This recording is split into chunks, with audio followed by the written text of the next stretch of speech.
Hey, welcome in to the Bobby Carpenter Show. We got my man Anthony Schlegel here, and folks, it has arrived. We've got the Week 0 games in the books. We've got the Buckeyes taking on Akron, 3:30 in the shoe this weekend. It is all here for you today. This is what we've been waiting for, Schlegs, the entirety of the offseason. Hopefully you got a good little weekend in and saddled up, watched a little appetizer of college football, if you will, because we know it's going to be coming at you thick and fast here this weekend. Yeah, just like you like it, Bob. And I would say this. It was great. Again, you and I talked about this. I don't like a big game at noon because I actually took what was a very necessary nap during it because the house was super cold and I was just in a recliner and like out. But then I watched the beginning and I watched the end and I was like, Georgia Tech, I played their absolute face off in that game. And I absolutely love it because run the damn ball, and that's exactly what they did. They won the line of scrimmage. I can't wait to, ask Greg these questions because he's an O-line guy himself. But just the way that they were able to take control of the line of scrimmage, it goes back. Even though we're in 2024 and everybody is throwing the ball and everybody's talking about weapons, controlling the line of scrimmage still matters, Bob. It always does. And we'll have Geoff Schwartz on. Jeff, I'm sorry.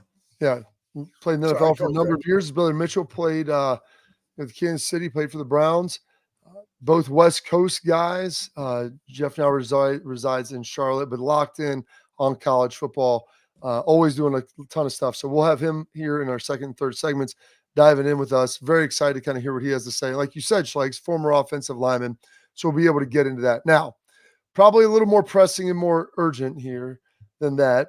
We'll put a pin in it. We'll get back to that game. Is Michigan received their notice allegations. So what this means is they, I think, have 3 months to respond to the allegations about, the Sharon Moore, the deleted texts, and everything else that happened with the Connor Stallions sign stealing stuff. And so they'll have 3 months to respond to it. And then I think the NCAA then has a month to respond to that to kind of see where everything goes. I'm curious what has all been in the notice of allegations. We've seen some things floating around and moving back and forth, Schleig. So it's been interesting to kind of see what could be in there. I don't know exactly what's in there yet outside of it. People have kind of speculated on some of it, but I'm curious to see where this kind of goes from here. I actually can't wait to read this and watch the documentary. That's going to be played a lot. They knew when they were making this documentary about Connor Stallions that they're going to get like 6 to 10 million Buckeye fans. They're going to be all over this thing, highly viewed. But I'm not going to speculate what's in it. I'm excited for it to come out. You want to just lay all this out there. Again, not be distracted.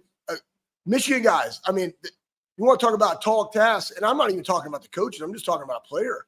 What you're supposed to do, just go in there week in and week out and do your job. But then you also are going to be fielding questions about this.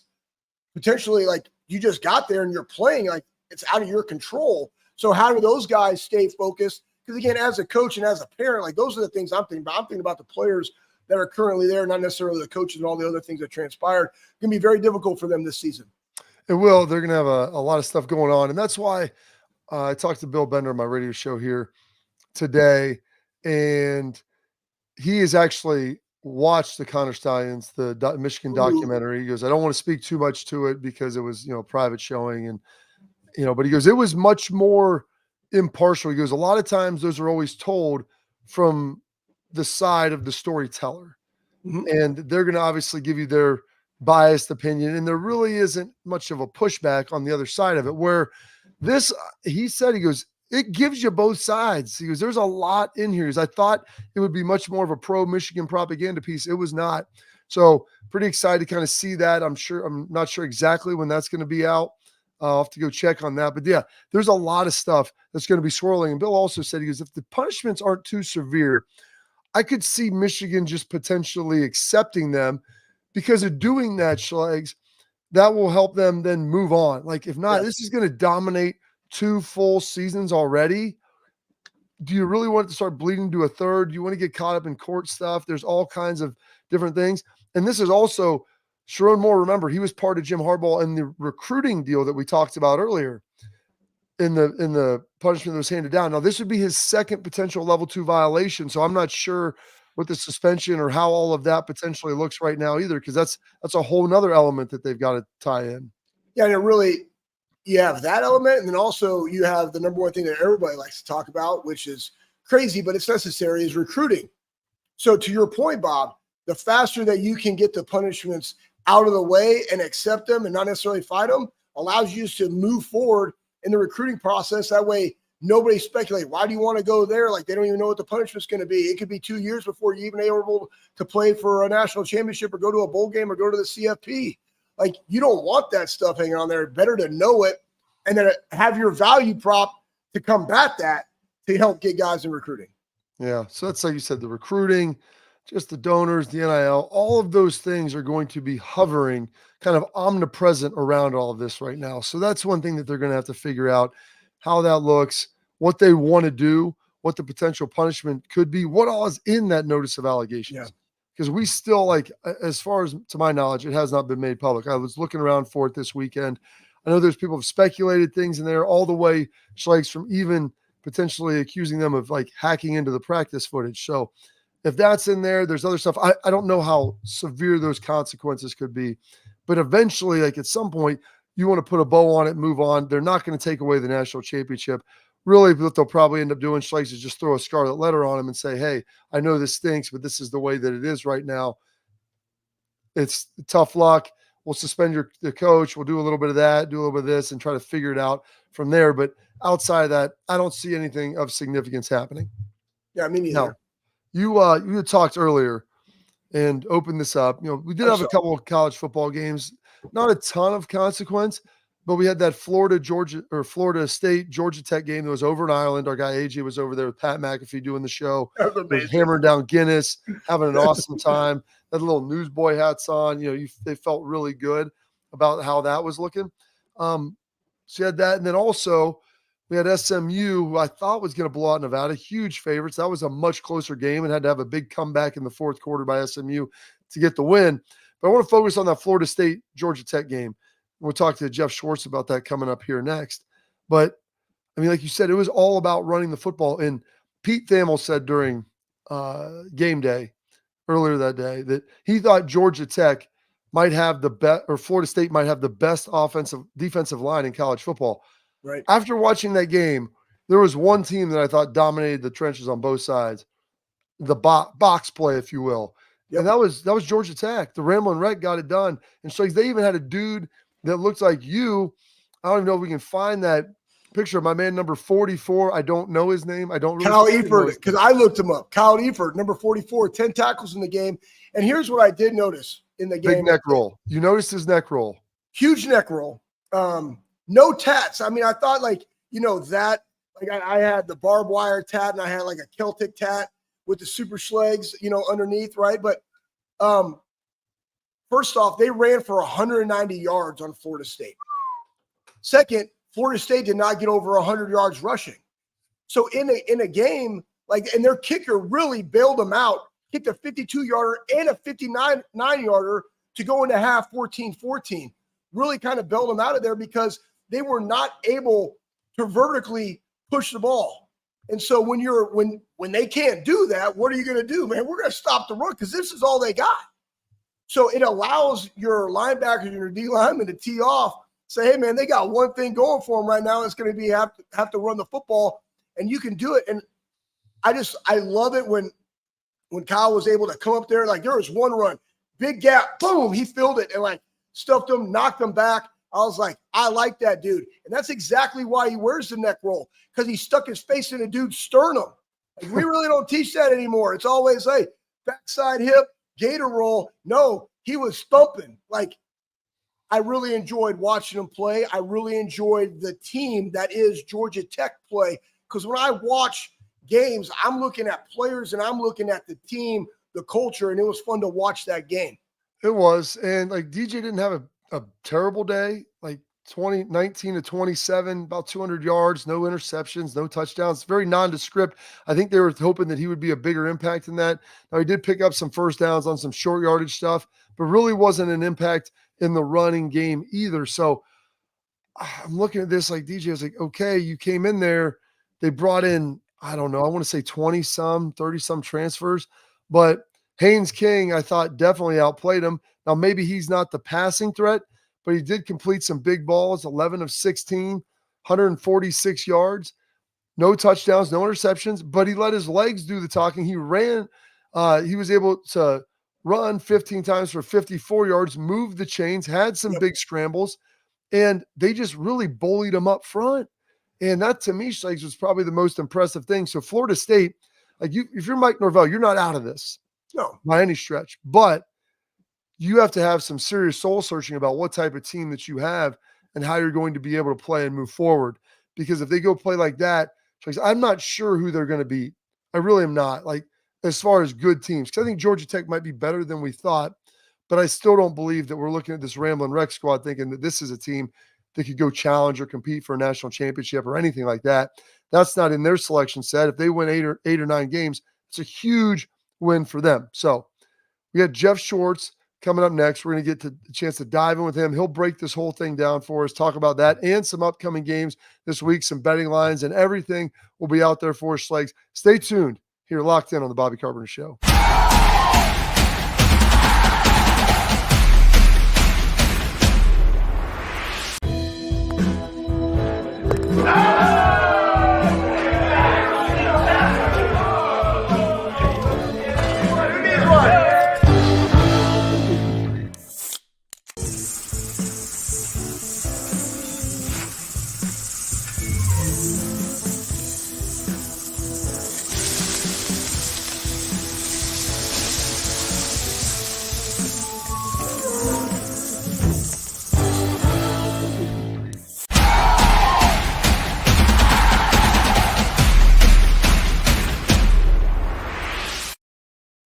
All right.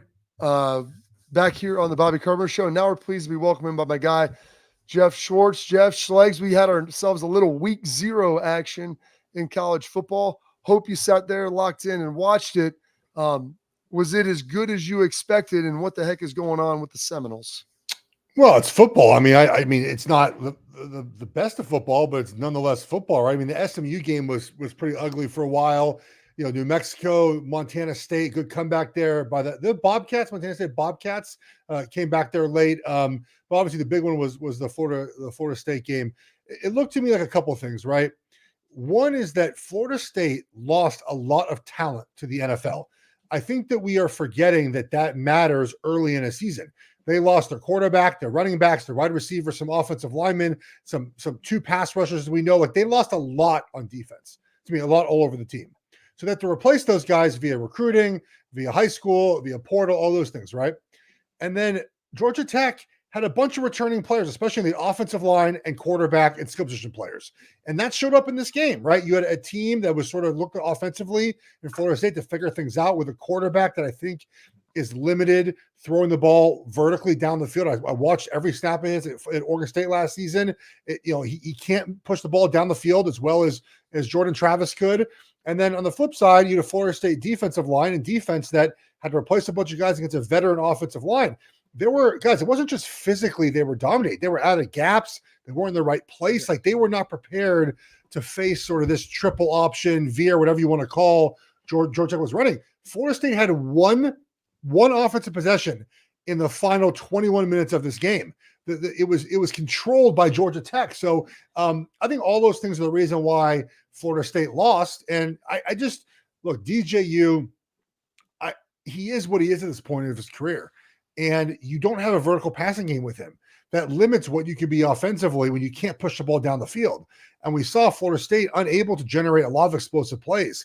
And I think that was a big problem for them. They only allowed 24 points. Most college football games, you allow 24 points, you're a top 10 team, you're going to win. Yeah, it was kind of an old school slugfest, Swartzy. And like I thought that Florida State would rather put something together in the second half. And you mentioned DJ not being able to push the ball down the field, which is true. And I think that, we looked at it at Clemson and we're like, well, maybe it's the offense, maybe it's the offensive line. They didn't really ask him to do it quite as much, obviously, at Oregon State. Now he comes back to Florida State. And the one thing for a guy that's as big as he is and really a pretty darn good athlete, are you surprised that they don't try to integrate him more into the running game? He's never wanted to do that, though. That's not been the type of quarterback he's been. He has not wanted to run the football. And even when you saw him run the football, he wasn't aggressively. It's not like an aggressive runner of the football. Some quarterbacks just don't want to do that. That's not who he is as a quarterback. So you can include that on 3rd and 2, 4th and 2. But even Oregon State, who the year before he got there, they had the hammer. What was his name? He played fullback, tight end, Jack Coletto. And 4th down, he would come in on 4th and 2, and they would convert nearly every 4th down with him as the quarterback. They run the power plays and the inside zone, outside zone with him, the sweep plays. And they thought DJU was going to be that guy. He wasn't in that offense last season. That's not what he is. And so to put that on him, it's just not what he is as a quarterback. We do this thing in the sport.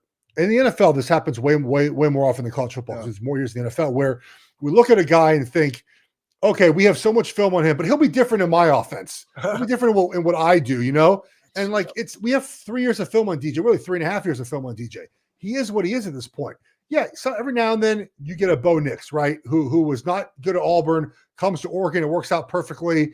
But a lot of times you just get what you get. That is what, and so DJU is what he is. He's not a bad quarterback, but I don't think he's elite enough at times to win games like that. I mean, he missed a wide open guy, the play action pass, perfectly set up, just flat out missed him, which is a throw you expect someone of his caliber to make.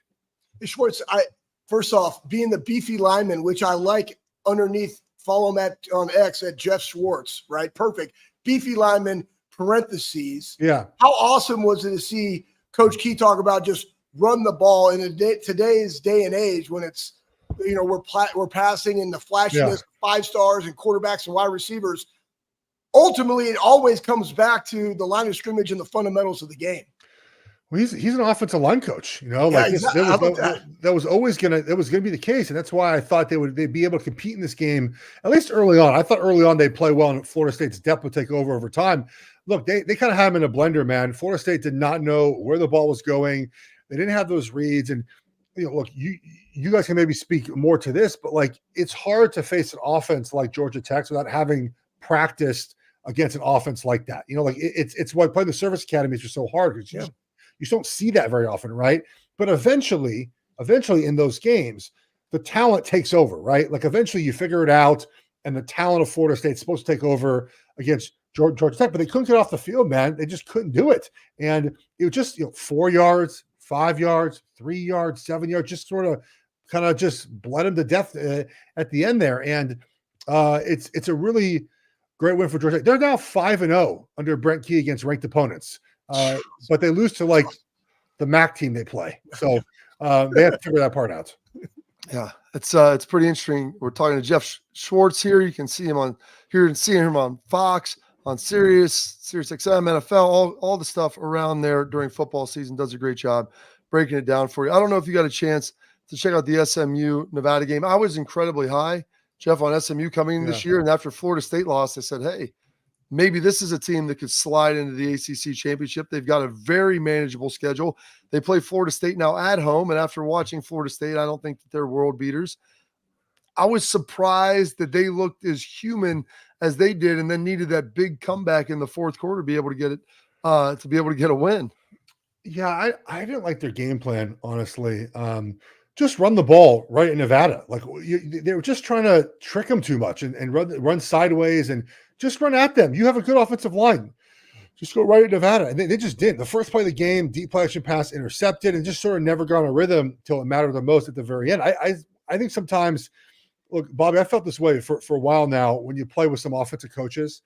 If you give them a lot of time to game plan for something, they get way too cute. Some offensive coaches are better giving them 1 week to prepare than 6 months to prepare, because in 1 week they're going to do what they know works best. When you have these coaches, I felt this way in bowl games. The coaches they're so bored. They just come up with a bunch of crap, and it's just this is not going to work. Why are we doing this? So I think the SMU offense will be better. Now doesn't have a month to prepare for a game. Just get in their normal rhythm, get back to what they do best. And that's what it felt like in their offense. They didn't really have a rhythm and a purpose on what their goal was. And maybe, I don't know who they play next week, but maybe their goal was, we're not going to show very much and we're going to beat them easily, so we're going to pare things down. But it didn't feel that way. They just sort of had no rhythm on offense. They played fine on defense, I thought.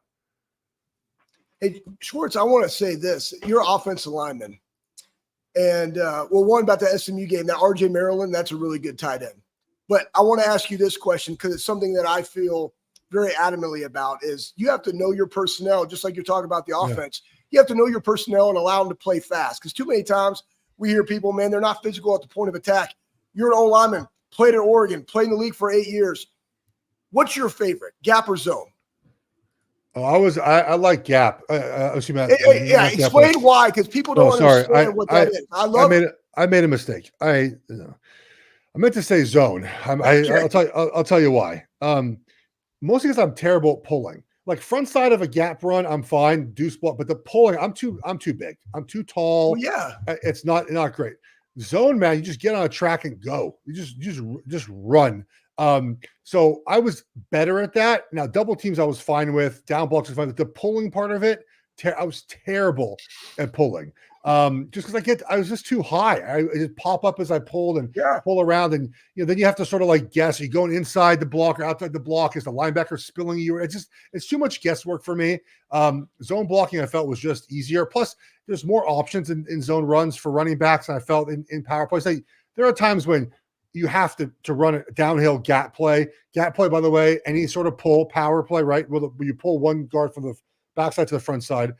Front side pull is not the gap play. Now duo, right, is the big gap play, double team everywhere, counter, stutters, things like that, or trap and wham and whack, all those are gap plays. There's a purpose for them, but I just always like zone. I would play in offenses that ran a ton of zone with zone runners. So I've always enjoyed that. But parts of front side double teams, I'm fine with. I just hated pulling. I was just very bad at it. Well, we don't want to make you do any more things that you hate, Geoff. I'm glad you can put that away.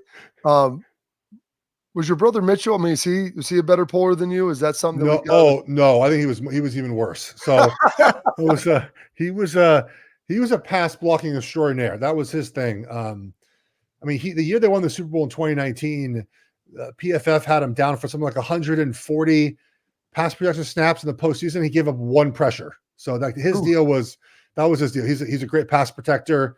4-time All-Pro, but no, you would never. He didn't play guard, and you would never pull. I don't think he pulled once. He's just not. That's not what he's good at. I love it. All right, we're gonna take a quick break. We got more with Geoff Schwartz. We're gonna break down some of the games that are coming up this Thursday, Friday, Saturday. The whole slate coming up on this Labor Day weekend here after this on the Bobby Carpenter Show.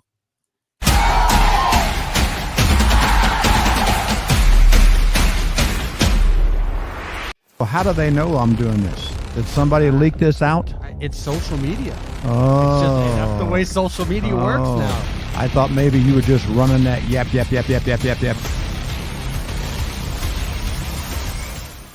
Welcome to Big Play, a sports media team that started back in 2014, and now we're not in a garage. Look at us, incorporating some of Cleveland's favorite sports personalities, bringing you fun and compelling content from downtown Cleveland. Coming to you live from the shores of Lake Erie and Burke Lakefront Airport, join Team Big Play for all the best sports talk in Ohio. Check us out on social media at Big Play, bringing you fun and compelling content from downtown Cleveland. Anthony Schlegel, just how physical he was. I saw the girth and the power and everything he was bringing to the table, especially when he was a nice beefy 255 playing middle linebacker.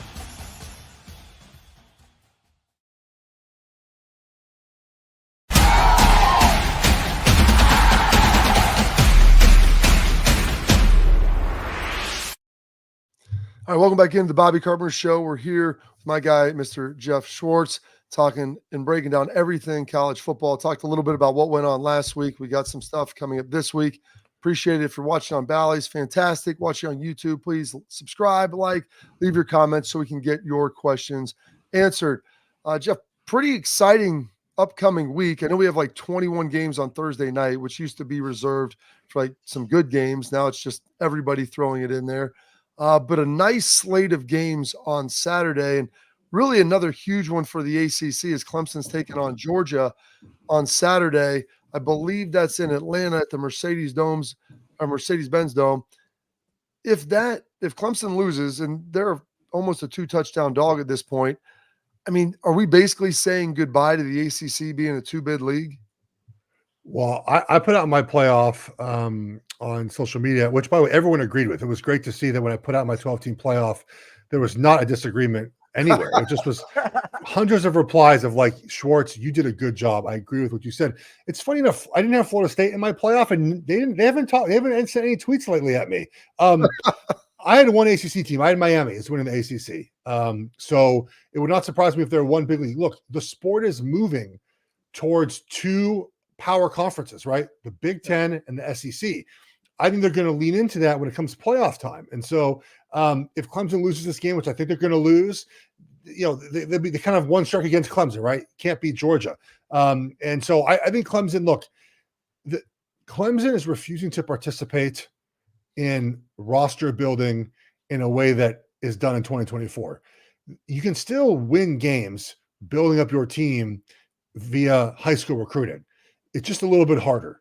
And you end up playing unknown guys. You end up playing guys that you kind of get tied to that might not be good enough. And so I just don't know if their team is as good as Miami or Florida State, or obviously as Georgia. I think Georgia probably handles this game and covers the spread. I gotta see more offensively from Clemson. So I thought last year they hired the guy from TCU, right? As their OC. I figured they would be a little bit better offensively. They just sort of have their moments where they go into lulls. Georgia is really good. I think Georgia, it's a home game for them essentially, even though Clemson is not that far from Atlanta. But I think Georgia takes this one down. Yeah, I mean, really, that game, right? Carson Beck versus Cade Klubnik. I mean, like, it's all about the quarterbacks anyway, Klubnik. And I like that you said that about Clemson, because we've actually seen Ohio State and you, Oregon grad, have seen teams go through the portal and be very selective. When you're at that top tier, you can still build a roster and do it the right way with the right guys. Because even if you are building up to your point of it takes a lot more to develop them over time, you can still selectively do it. You're still paying those guys NIL money when they get recruited. Why not go out there and get some other ones? I agree. I don't know why. Remember at one point Dabo said something like, I'm not going to participate in the sport once players get paid. Like it's just, he just has this gripe against it. I don't know why, to be honest with you. I don't know why he doesn't sort of embrace what the sport is now. You don't have to bring in 45 portal players, just 10, 12. I mean, you can sort of find a way to do this without going over the top. And it feels like Dabo just said, we're not going to participate in all. Like, we're just not going to do it. And I mean, it is what it is, but I think that kind of puts Clemson behind when it comes to roster building. Got a pretty nice slate of games this weekend, Jeff. I mean, we start talking about Notre Dame and A&M. Obviously, the Georgia Clemson we brought up, Penn State at West Virginia, which I think is kind of a little underrated game. LSU taking on USC at night. I mean, there's a ton of great stuff. Is there a game maybe that you're looking at that you think is going to be maybe more compelling, or that the outcome isn't what everyone else thinks it is after your evaluation? Well, I think that LSU USC is going to be a big game for both programs, right? They're sort of in the same boat. They lose their Heisman quarterbacks. They're rebuilding their defense. LSU a little bit. They're complaining about the talent, right? They're kind of without the talent they need to win on defense. We'll find out. New coordinators in both places. But the one factor of this game that leads me to believe LSU is going to win is LSU's offensive line is entering the year the best in the country. It's a fantastic offensive line. And USC is better coaching staff on defense, but do they have better players? Like, do they have, if you look at their defensive lineup, right? How many pros do they have on that defense? I don't think they have a ton. I don't think they have a lot. So I think they're still going to struggle on defense. And LSU, flip side, you give Riley all this time, Miller, Moss. I'm curious to see how the offense, if it looks sort of, more in rhythm. Last year it wasn't rhythm. It wasn't Caleb Williams' fault per se, because the defense stunk. He tried to make too many plays, but doesn't look more in rhythm. And look, the other game that I think is just so fascinating, just for narratives for what we do, is the Colorado North Carolina game. I think Colorado wins. If they don't, if they don't, it's going to be a long weekend for the Colorado program. Again, I think they win, but that game to me, just like for what we do, I'm on the radio Friday morning. Okay. Right. I'm staying up till that game is over, because if they lose that game, our show is written for us already, right? Like it is ready to go. So I think that's just a fun game for sort of narratives. Otherwise, look, it's week one, right? There's a lot of I think people trying to figure out who their teams are. There's a lot of transfer portal players. There's some good teams, Akron, Ohio State, Oregon, Idaho, so who knows? Utah's playing Southern Utah. I mean, there's some top tier teams playing nobodies, where a lot of backups are going to play. So, it's sort of a mixed bag of some of these important games and some of the games that feel like tune-up games. Yeah, I want to ask you this question. So we got another big one. I would say big one, but it's Penn State going on the road to West Virginia. I think West Virginia is actually going to be better than people think they are.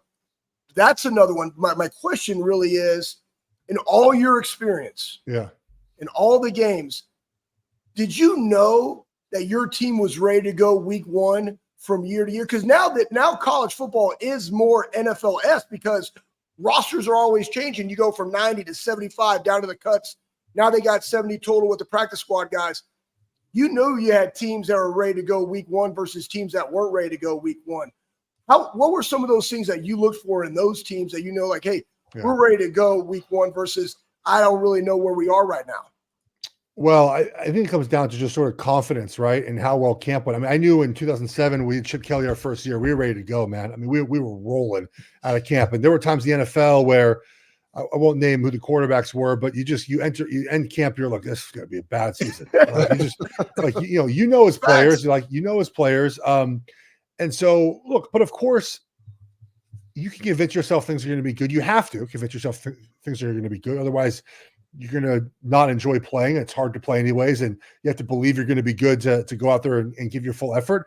But you sort of know sometimes, but there is a hope that if camp didn't go well, Cade McNamara at Iowa, supposedly it's not going very well. You get into a game and things settle down a little bit. I mean, look, I don't know about you guys. I was a much better game player than practice player. If you sort of get what I mean, I just played better in games. I just always did. I did in practice. I felt like things slowed down for me in games, and just, sort of was able to see everything much cleaner than a practice. And you're it's hot, you're miserable, 14th day of camp versus just a game. You're feeling fresh, you're feeling good, you're vibing in the offense. So some guys are gamers. So this is what this weekend's for a lot of teams, right? Sort of figuring out where they're after week one. So I always forget, Geoff, that you were up there at Oregon with Chip, and everybody's been excited. I've got a chance to see this offense through training camp, and I think everybody's super juiced to see what it can be with just the talent around it and what Chip likes to do. Being a guy that played for him in that offensive line, which it's really an offensive line driven offense with everything he does. And he does like to pull a lot of guys, Geoff. So maybe you weren't a fan of his. They do a decent amount of gap scheme running. We didn't do that when I was there. Yeah. Yeah. What can we expect from that offense, from the run game element with the Chip Kelly offense? Well, Chip Kelly's run game is very multiple, and he will tailor to the personnel that he has at hand. So if you're a team that, UCLA was a 13 personnel team, right? Yeah. One wide receiver, 3 tight ends. If you don't have that, you'll be an 11 personnel run team. He will tailor the run game to what you have. The question I have with Ohio State's offense is not the run game. Chip Kelly's going to have that down. It's how do you pair Chip Kelly's run game with Ryan Day's passing game, right? Because they're really different. Like Chip Kelly's it's not a downfield passing attack. It's not the ball can get downfield, but it's more set up from the run, right? You're formationally set up to run the football first. If you're a passing team, a lot of times you're set up to pass the ball first, and you design your runs off that. So how do you pair those two things together to maximize the wide receiver talent you have on the team? Look, I mean, Jeremiah Smith, supposedly Bobby is incredible. I mean, I know people that have bet on him to win the Blitnikoff as a true freshman, sprinkle some Heisman money on there, but in this offense, are they going to throw him the ball enough? I mean, it's just what Chip has over the years. It's a run first offense. So I'm curious. I want to watch it. I want to see how they play against Akron. I mean, 50.5 favorites. I would imagine lots of points are scored. So it'd be fun to watch. Absolutely. Well, Geoff, we appreciate the time. We'd love to do it again because That sounds good. forget you tied in with Chip Kelly. Oh, So yeah. that'd be absolutely tremendous. Geoff Schwartz, 8-year NFL veteran. You can see and hear him on SiriusXM Radio, SiriusXM NFL, and across Fox as well. So thank you for that, Geoff. And coming up, we got our headlines. We'll break down everything that's going on today in Ohio State. There we go. Up next on the Bobby Carpenter Show.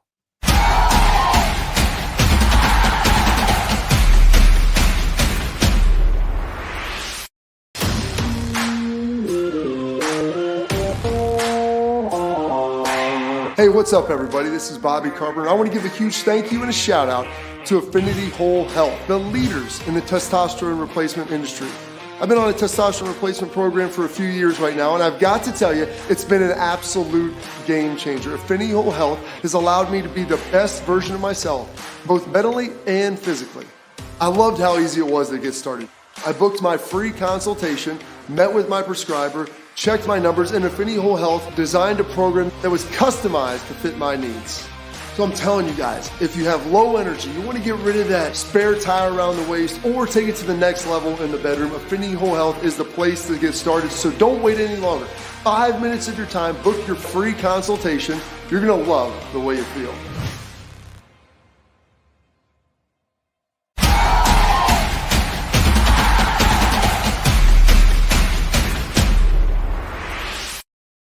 All right, welcome back into the show. I want to tell you about my friends over Affinity Whole Health. They're sponsoring headlines here. At Affinity Whole Health, they offer personalized treatment plans for people to help them feel better.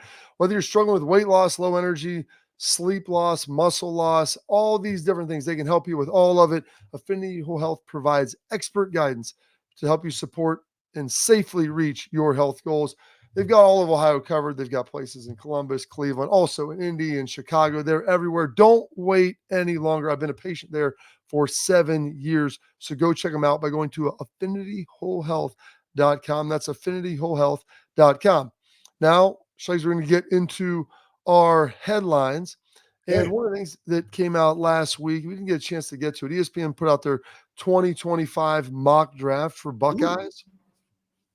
Now, I believe they had 4 Buckeyes going in the first round. And it's a little bit of a grab bag because they've got a couple offense, couple offense, couple defense. And we'll see if that ends up holding true. It's always good to be kind of rated early on in the year. A big part of it. But Denzel Burke, first off the board, they have at number 15, the corner for Ohio State. They've got him going to Jacksonville.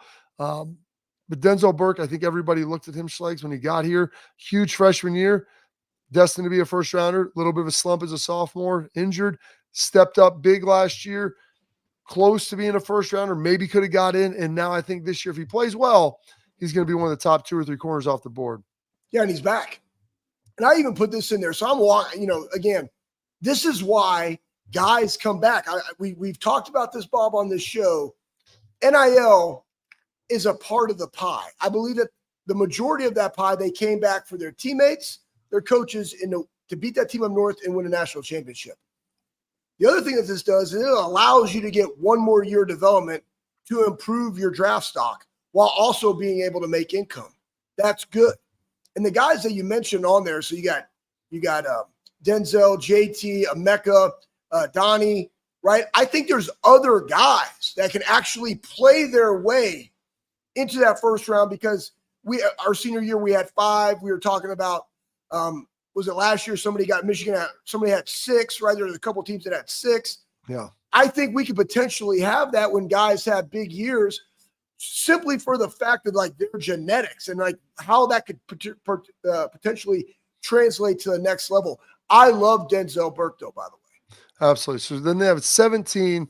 They have JT Tuimoloau coming off the edge, defensive end, big beefy dude, number 1 defensive. Twitchy, man. Yeah. Twitchy. I mean, he's twitchy, man, and he is a competitor. And you know what though, Bob? Like he's a guy. I'm gonna give you guys he's a guy that having a great season could jump into the top 10. And I say this because of this. All he has to do is be more consistent. Yeah. Because we've seen the flashes. You go out there and have a Bosa type year, which I know is in his wheelhouse because he has the skill set and the genetic potential. he's going to be that type of guy. Yeah, I think you know that it's in there. You mentioned his frame, his physicality, his twitchiness, his ability to move. You know, the one thing I've talked to people, they're just waiting that consistency. Like, will the production line up with the traits? That's the question that a lot of people have had about him, and it's not a bad thing. It's just a thing. You know, we had that Penn State game, which was unbelievable. Last year had 5 sacks, 32 pressures. You know, can he grow that? Can he be a double-digit sack guy? Can he be a TFL guy? Can he put that production on the board? After that, at 25, the Cincinnati Bengals, they have Emeka Egbuka. T. Higgins is most likely going to be gone. Cincinnati drafted him, I'm guessing, towards the back half, bottom of the first round. Emeka fits in perfectly. He's a slot. He can play outside. He's a phenomenal human being, great leader. And we'll get into some of the stuff that those guys were getting into over the weekend, Schlegs, and just the phenomenal young men we have at Ohio State. But Emeka Egbuka is sitting there at 25. Love that one. I mean, honestly, I hope he goes there. For Joe Burrow's sake, the state of Ohio, I hope he goes to Cincy.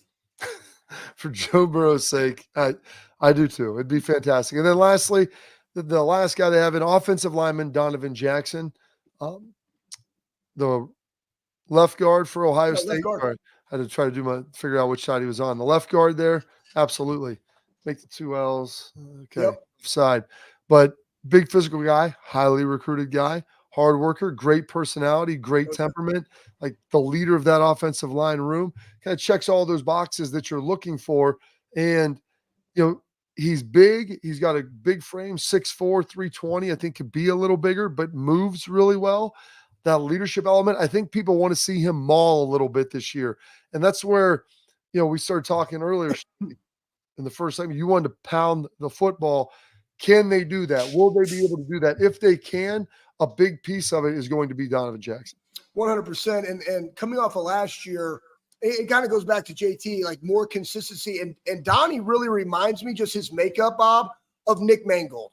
Yeah. Like, I mean, honestly, they wear the same damn number, right? And they are so close to like how they interact. But I'm telling you what, if he can be a little bit smaller, but his football IQ is so high, sometimes you don't necessarily have to do that. But going back to Geoff, what he was talking about, zone blocking, just freaking go and move people and use his strength, because he's a big, strong guy, right? If you start to see that on a consistent basis, he could potentially go higher. But Donnie is a great human. I'm rooting for him. I hope he has great success this year. And they have to have him have a big year on that left side. Oh, absolutely they do. And he's got to be a big piece of it. He needs to be call it the lighthouse in the storm, the stabilizing factor on that offense. That's what you want to see him be able to do right there on the inside of that offensive line. All right, coming up, we got our headlines. We'll talk we've got our tailgate talk. We'll talk a little bit about that, answer some of your questions, and we'll get a chance to see some of the great things the Ohio State Buckeyes are doing on campus, what they're bringing to light. All that here coming up next on the Bobby Carpenter Show.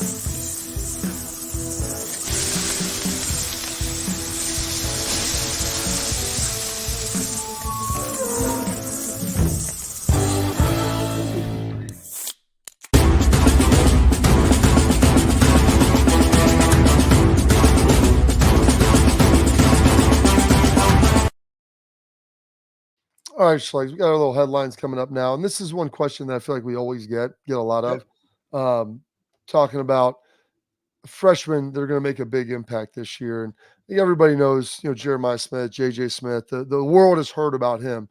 But, going through training camp now, we're kind of seeing how everything's laying out. Do you think there are any freshmen that could have big impacts early, or some guys that maybe later in the season have had good camps and will slowly grow into maybe some bigger roles? I think James People is somebody that could have a role as a running back, being the third guy. There's going to be a lot of touches between the first two guys because they have to have them, because that's just where they are in their career. But it's great to have that third and fourth options, and Sam Williams-Dixon. So there's those guys. Peyton Pierce, I think is going to be somebody that's going to really benefit us on special teams. And I think that he will bring a physicality at the linebacker spot as well when he gets in. But it's a very deep room and they only run 2. Who else you got, Bob? Who else you thinking?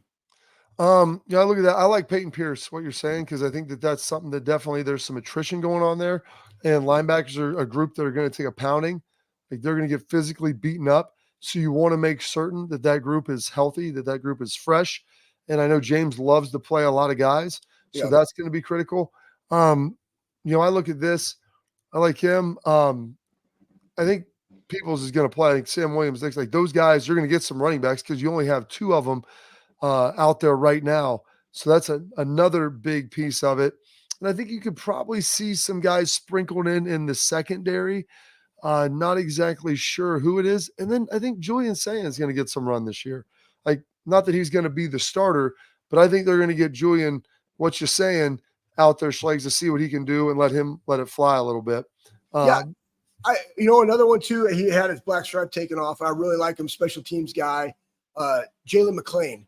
Yeah. Freshman. I think he could do something. Again, you're going to watch these freshmen. You got to earn the Buckeye leads, man. You got to play special teams. Remember, be a football player first, then we'll get you on the field.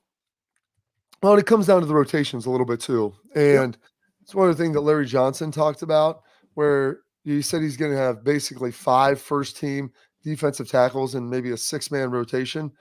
And obviously, Ty Hamilton, Tyleek Williams, like those guys up there, very, very good. You've been championing your guy, K-Mac. McDonald, thinking that he's going to be able to do a good job. What is the right rotation depth? Like, how many guys do you want in there to be able to play to make sure that you're getting guys rested and keeping them healthy, but also making sure the quality and the standard is still where it needs to be? This is what I told him from the jump, man. Like culture reps. That was something that the seniors brought into Coach Mick. Like, we do culture reps. Well, guess what? If you want these other guys to be able to get reps so you can be fresh at the end of the game, at the end of the year, right? So you can put your best foot forward, make sure they're upholding the standard. That's on you. The right rotation, to me, I hate it. Like, you got to get into a rhythm, especially on linebacker, but D-line plays a little bit different. Depends on the type of style of offense you're going against. But like, because if they're throwing screens all over the place, you got to rotate them a little bit more. That's not what those guys do, right? If they're running the ball, they might stay in a little bit longer. If it's constantly they're behind the 8 ball and now we're just pass rush all the time, it might be a medium pace type rotation. But you're only going to be able to rotate based upon the amount of guys that you have that you trust. That's what it comes down to. Absolutely. I can see 5. I can see 5. I think there are 5, maybe 6 if you can trust them all. But they'll play them all. We'll see a lot of guys here this week against Akron. We'll talk a little bit more about that here after this break on the Bobby Carpenter Show.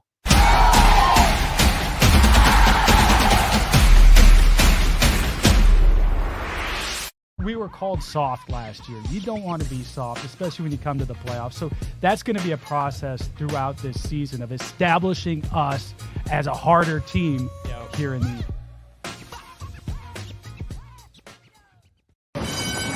They're off in the Kentucky Derby as Authentic takes them around the far turn. Tiz the Laws making his move now, and they're into the stretch. These two stride for stride. Authentic, Tiz the Law. Here's the wire. Authentic has won the Kentucky Derby.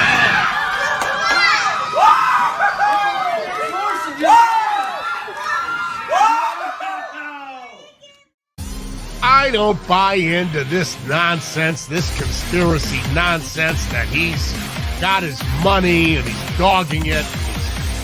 That's ridiculous.